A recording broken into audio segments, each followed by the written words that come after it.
Sziasztok srácok! Egy újabb napra ébredtünk itt Londonban, azaz az utolsóra, és mivel is kezdhetnénk mással, mint azzal, hogy elmetrózunk a Victoria állomásra, ahol le fogjuk adni a bőröndünket. Hogy ne zavarjon a városnézésben, gyertek!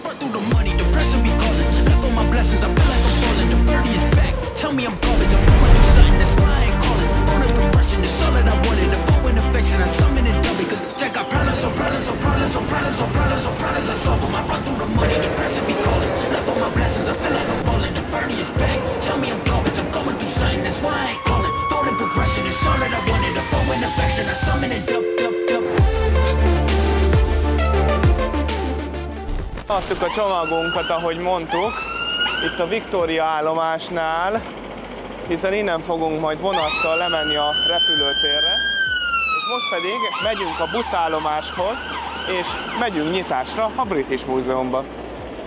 Nézd, van Shake Shack is. Ma minden megjelenik, ott már Slim Chicken, Shake Shack, Jollibee. Ezek bírnak él. Mondja, mi a gondja? Mert ugye mondjuk el azt is, hogy itt nagyon sokan szeretik azért a kézkaját, ők is kényelmesek, mint Amerikában. Csak még hát nem annyira elvetemültek. És amúgy ezen a részen itt sokkal több hajléktalant láttunk, mint bárhol máshol a belváros környékén, hiszen ugye itt is van egy nagyobb állomás, és ide tömörülnek, és be is mondták, hogy vigyázzunk az értékeinkre, mert itt sokkal zsebtolvaj. És neked mi a véleményed erről a kész kaja, vagy gyorsan elkészíthető, boltban kapható kajákról? Te is sokat láttál, nem? Igen, és nagyon sok műanyagot használnak, minden egyesével be van csomagolva. Én nem vagyok ennek a híve, én annyira ezt nem szeretem, és még ráadásul nem is finomak, cserébe egészségtelen is, és környezetszennyező. És itt a 36-os. De ez nem a mi buszunk, hanem mi a 38-asra várunk. Amúgy eddig nagyon sokat sétáltunk, ilyen napi 20-22 ezer lépésünk simán megvolt úgy, hogy a külvárosba bejöttünk a belvárosba, de ma ugye eléggé limitált az időnk, és még azokat a helyeket meg akarjuk nézni, ami még így érdekel minket, és nektek is meg szeretnénk mutatni. Aztán utána olyan 3-4 körül már indulnunk kell innen a Victoria állomásra kivonattal a repülőtérre, mert aztán indul este a gép.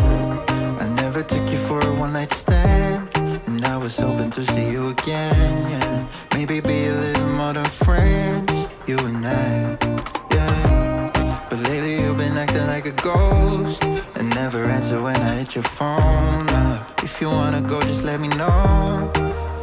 I guess I never should have let you in so close to my body. Az első napunkért, amikor bejöttünk a reptérről a belvárosba, a teljes napért 6,20 fontot számoltak el nekünk, ami szerintem tök jó ár, és jobban megérte, mint hogyha vettünk volna aznap mondjuk 4 jegyet. Tehát ezt az árat egy főre értsétek, egy főre 6,20 font. Azért most mondjuk ezt el, mert most kaptuk meg az összegzést, és soha nem egyesével vonja le, hanem mindig összegzi az adott napot, és akkor úgy jön majd ki az összeg. Addig nekünk úgy jelezte, hogy folyamatban van. De hogyha túlléptük volna a napi egy árát, azaz 22 fontot, akkor az úgy néz ki, hogy összesen a napi egy árát vonja le, azon felül már nem von le. Ez így van megoldva, így van kitalálva és leírva az oldalukon. Be akartunk menni, ahogy korábban is említettük, a British Múzeumba, és csak hogy lássátok, hogy nem mindig kitaláció ez az egész, hanem tényleg úgy van, ahogy mindig elmondjuk nektek. Itt végig sor van, itt a kapu, és ott belül még kígyózik folyamatosan a sor. Amúgy a múzeumban az belépés ingyenes, viszont nekünk az időnk véges, és mi még látni szeretnénk, és szeretnénk nektek is még sok dolgot megmutatni a mai nap, úgyhogy ezt a múzeumot ma átugorjuk, mondhatni szoktuk. Most menjünk és sétáljunk el a Soho városrészbe, ami a buli negyed itt Londonban, és akkor onnan pedig visszasétálunk a Trafalgarra. Nagyon sajnáljuk, hogy nem juthattunk be a British Múzeumba, egy kicsit szerencsétlennek érezzük magunkat, hiszen az utolsó napra hagytuk, és ez a múzeum évente több mint 6 millió látogatót fogad, és szerettünk volna ebbe az évi 6 millióba beletartozni mi is, de majd legközelebb visszajövünk, és akkor rászánunk erre egy napot, pedig nyitásra itt voltunk. Nagyon érdekelt volna minket a Rosetti kő, nagyon érdekeltek volna minket a múmiák, a hieroglifák, meg az egész gyűjtemény, ami ott benn megtalálható, hiszen ez volt az első nemzetgyűjteményi alapon működő múzeum a világon, ami 1753-ban alapítottak, és 1759-ben nyitotta meg kapuit. Ez a Rossetti kő egyébként a legizgalmasabb és legérdekesebb darabja a British Múzeumnak, hiszen ezen a kövön megtalálható görögül, démotikusan és hieroglifákkal is ugyanaz a szöveg, így meg tudták állapítani, hogy a szarkofágokra mik voltak ráírva, megtudták azt, hogy milyenek voltak a mindennapjai, és milyenek voltak az ókori temetkezési szokások is. Megérkeztünk a Soho negyedbe, ami Londonnak a bulizós része. Itt igazán csak éjszaka indul be az élet, viszont vannak reggelizőhelyek. Például ez a The Breakfast Club, ahol fogyaszthattok igazi angol reggelit, ami babból áll, tojásból, tosztkenyérből és kis virslicskéből vagy kolbászkából. Ez a rész az 1600-as évek környékén kezdett el betelepülni. Először gazdag kereskedők és iparmágnások telepedtek meg itt ezen a részen, aztán nagyon vonzó lett a külföldieknek is. Jöttek ide franciák, görögök és olaszok, és jöttek a kínaiak is, hiszen itt van a Soho szomszédságában a Chinatown, itt Londonban, ami irányában most mi jelenleg igyekszünk, úgyhogy gyertek velünk! Nézd, itt lehet kapni szintén pastel de nátát. Igen. Nagyon szeretik itt. Igen, nagyon sok nemzetiség található meg itt. A másik oldalon egy olasz kávézó, hogyha a másik irányba nézünk, akkor meg egy mexikói étterem, szóval tiszta multikulti ez a rész. Azért ennek elég húzós ára volt, 3 font egy darab, vagyis majdnem, hogy 1500 forint. Hát, egy ilyen kis pici szar. Igen, és Portugáliában meg tudod kóstolni ott frissen az eredetit, a pastel de belémed. És... hát az nem ennyibe került. Az nem ennyibe került, és szerintem ez rohadt drága, mert a makaron nem ilyen drága, pedig azzal aztán tényleg van munka. Itt a kínai kapu, a kínai negyednek a bejárata, menjünk!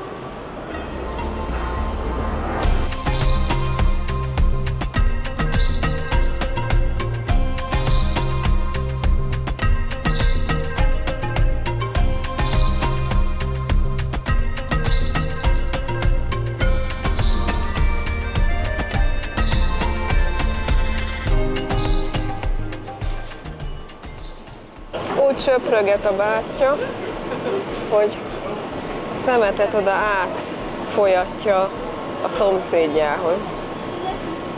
Mit szólsz hozzá? Nagyon vicces. Nevetséges. Ez a jó szomszédi iszony. Az első kínai kereskedők és tengerészek még a Limehouse környékén, ugye az a Greenwich irányába van, ott telepedtek le, és ennek a kínai negyednek az első kínai éttermei körülbelül az 1970-es években jelentek meg, mikor elkezdett megszűnni ugye ott a Limehouse környékén a kínai negyed, úgymond, és pár kínai étteremmel indult itt ez a Chinatown Londonban, és mára pedig egy teljes negyedén nőtte ki magát, úgyhogy ha jó kínait vagy ázsiait szeretnéketek enni, akkor gyertek ide el.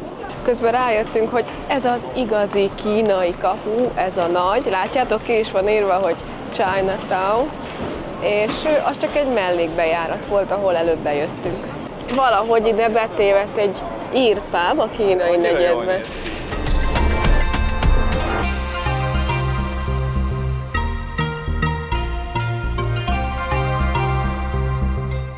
Benézünk egy teaüzletbe, múltkor itt bent voltunk, csak akkor nagyon sokan voltak, és nem tudtuk rendesen megnézni a teákat, most pedig meg fogjuk tudni. Látszik, valaki valamit most érdekesebbnek talált. Nap is már kiszúrtad a piacon, hogy nézd, ott van a vasúttársaságnak az órája. Most meg ide jöttél a teabolt helyett. Igen, mert észrevettem, hogy itt van egy ilyen harangjáték, ide van kitéve, és ki van írva, hogy mire kapta Westminster, ugye most a Westminster városrészben vagyunk, és a 400 éves évfordulójára kapta Svájctól, a svájci kantonoktól, illetve Liechtensteintől, és minden nap délbe 5-kor, 6-kor, 7-kor és 8-kor játszik ez a harang itt. Percre pontosan? Biztos, hogy pontosan játszik, még kell ahhoz várnunk 34 percet, hogy elkezdődjön. És akkor ott van az a kantonnak a zászlója is, Szent Gálené, ahol mi lakunk. Tök jó. Itt van a Mary Poppins, mit szólsz? Tök jó. Másik oldalon meg a Harry Potter. Mindjárt megfogom az esernyőjét és elrepülök. Haza? Now that I'm looking back, I can see all the signs I tried to fill in the cracks that were spread in my mind, but I was all out of hope, lost in an endless maze. The emptiness had afforded, just like a void. Ez itt a Trafalgar tér mögöttem, ami többször ad különböző eseményeknek, tüntetéseknek otthon, mint például most is van egy esemény a téren, ezért nem tudunk bemenni.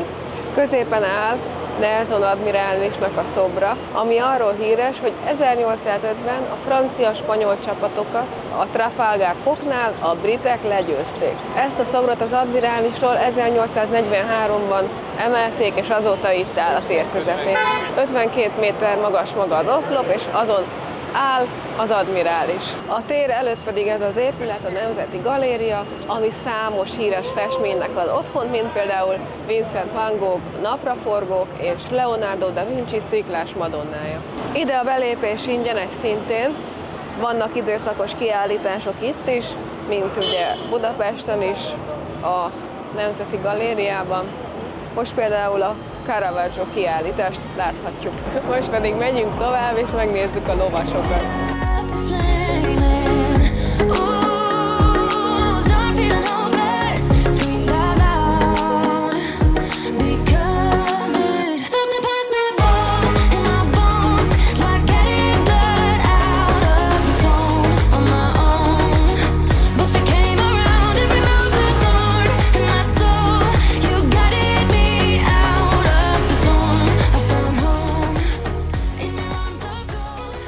Voltunk benne az előbb egy ilyen szuvenírboltba, és voltak egész jó minőségi cuccok is, viszont egy bögre olyan 10 és 15 font körül mozog, ami tetszett és jól nézett ki. Jó napot kívánok!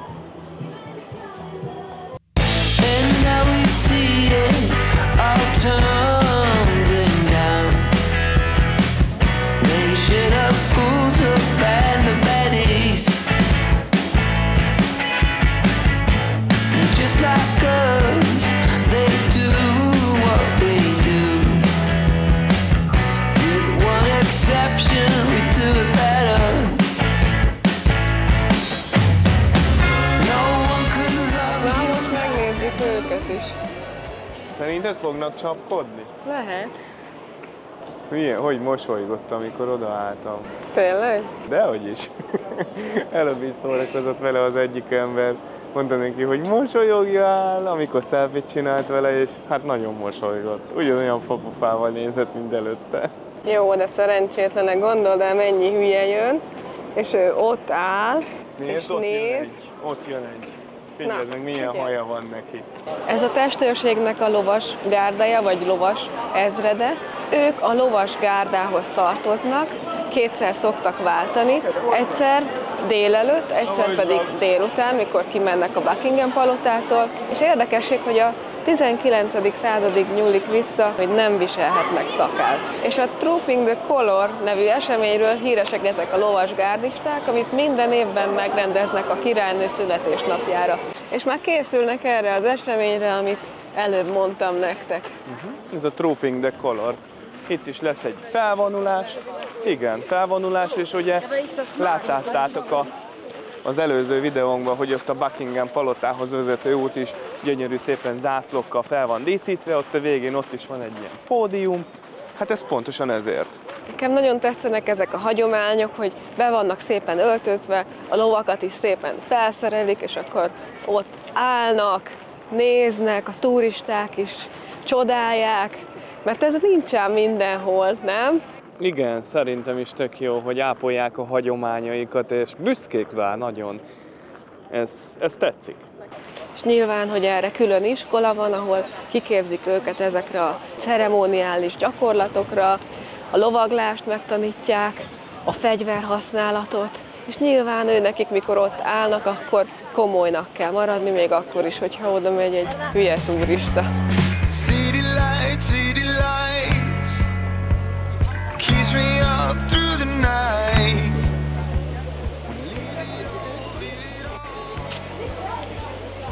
Kijöttek ide a pelikánok tisztálkodni.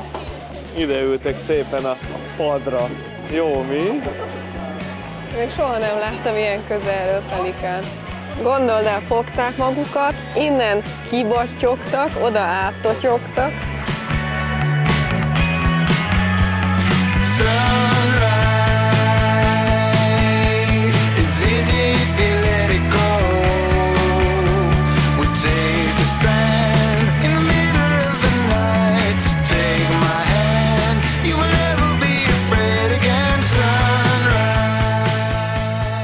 Nem is úgy érzem magam, mintha egy nagyvárosban lennék. Egyáltalán nem. Annyira jók ezek a nagy parkok, és nagyon szeretnek ide a helyiek is kijárni. Ez tök jó.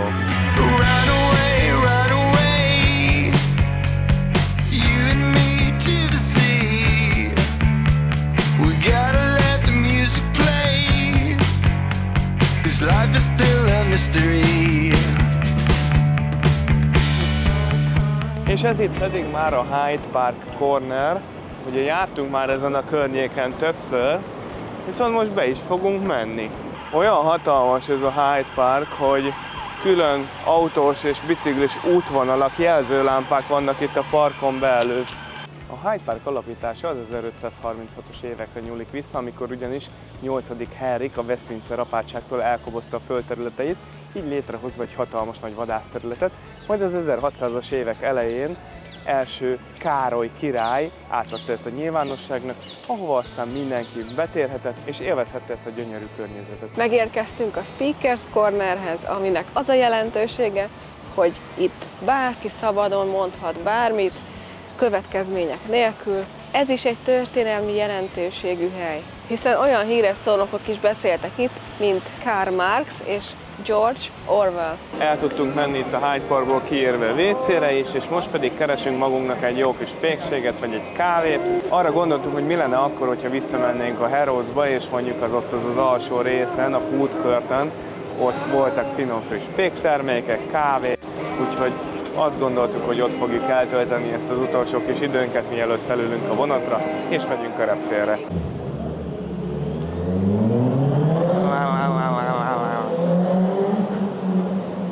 Jött egy busz, és nem volt benne a sofőrnéni, biztos, hogy vannak rá felszállók, így mutatta nekik, hogy ezzel a járattal jött, hogy akkor beálljon-e, vagy ne álljon be, mert nem intette le őt senki. Eljöttünk a busz megállóból, vártunk egy 20 percet a 74-es buszra, aztán soha nem érkezett meg. Persze volt olyan, aminek a vége 74-es volt, csak mikor közelebb ért, akkor ott volt a 2-es előtte, aztán az meg nem arra vitt, amerre kellett volna. Úgyhogy meguntuk a várakozást, és most megyünk át gyalog a Harrodsba. Reméljük, hogy egyszer csak odaérünk. Ide értünk, végre. És nagyon ki vagyunk éhezve. Gyerünk be! Annál jobban fog esni. Az biztos, de megdolgoztunk érte. Out of my head, out of bed, still sleeping. Could I be dead? Or is it something I have done? Did I lead you on to think that I was gone? Trapped inside fake reality. Better days will never come for me. How can I be honest with myself when I'm always playing someone else? Once in a while, I get tired of talking. I put on a smile. Na, szóval megvan a kajánk, és grillcsirkét vettünk krumplival, vettünk egy mandulás croissant, és egy fahéjas kis muffint, és már megyünk a vasútállomás fele. Ha találunk útközben valami szép parkot, akkor ott leülünk, megesszük szépen, és akkor utána pedig könnyes búcsúval elköszönünk Londontól.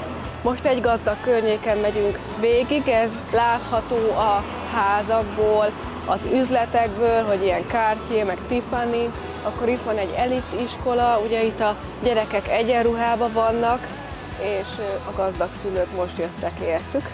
Gondolom, hogy itt is úgy van, hogy ez fizetős, és a drága iskolába csak gazdag gyerekek mehetnek, a szegényebbek pedig olyan iskolákba, ahol nem kell fizetni, vagy keveset kell fizetni. Itt van, itt van a Tower hollója.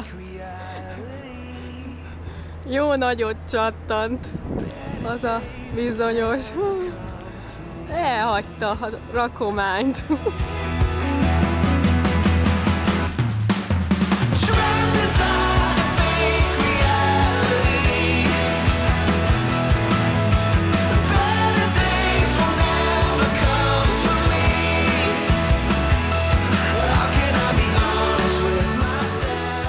Felkaptuk a csomagot, mint látjátok, itt van a kezembe, jó nehéz, az biztos. Most pedig akkor rohanjunk ide az állomásra be, nézzük meg, hogy melyik vonattal jutunk ki a Gatwick repülőtérre.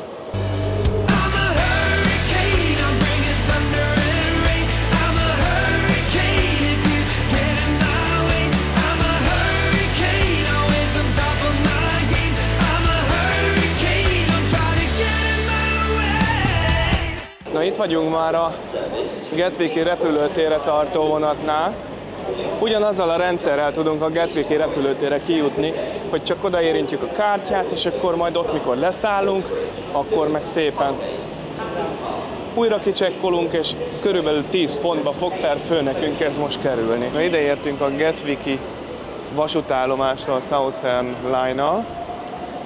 Ugye az hozott ide minket. Még ki nem csekkoltunk a kártyával, szerintem majd egy kicsivel odébb lesz majd a kicsekkolós rész.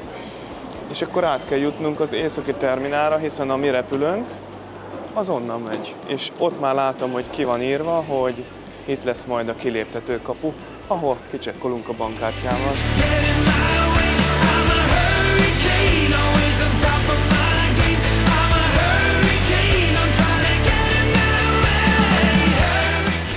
Na, megérkeztünk a repülőtérre, átmentünk a biztonsági ellenőrzésen is már, úgyhogy itt vagyunk most a fő váró épületbe, arra fele lesznek majd a mi kapuink, és akkor a legvégén a videónak pedig összegezzük az elmúlt 3 napot.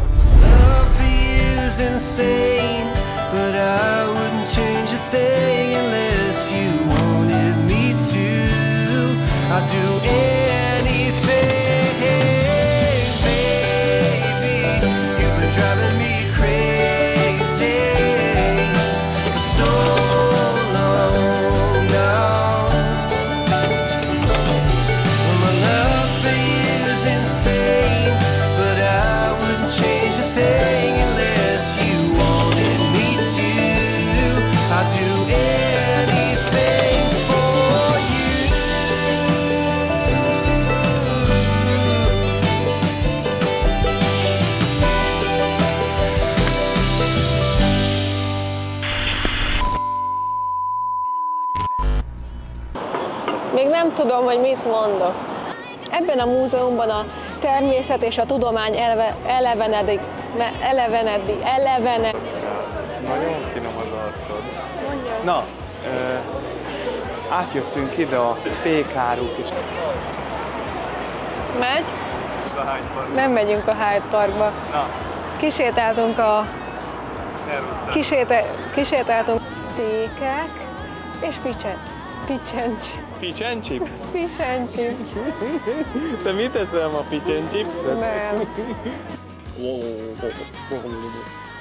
Ez a Mr. Bean moci nem került meg, csak... Hello.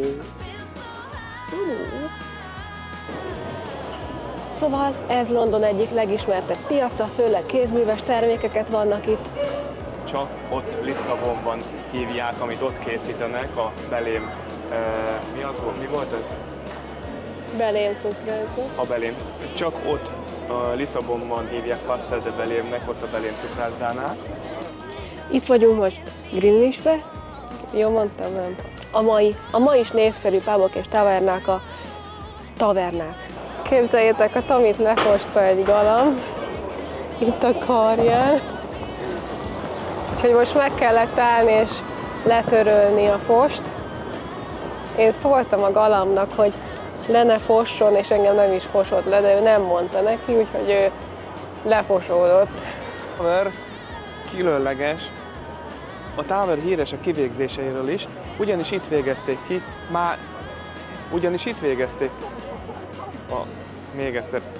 És vannak ezek a turista buszok, vannak ezek a turista buszok, amik körbevisznek. Vannak a városban ezek a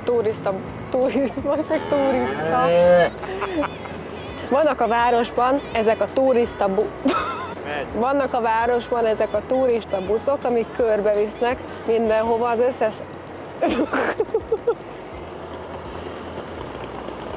És az a Sir Hans Sloane orvos és természettudomás, és az a Hans Sloane, még egyszer, és az a Sir Hans Sloane orvos és természettudós. A múzeum alapját egyébként 71 000 darabos. És találkozunk legközelebb. Sziasztok!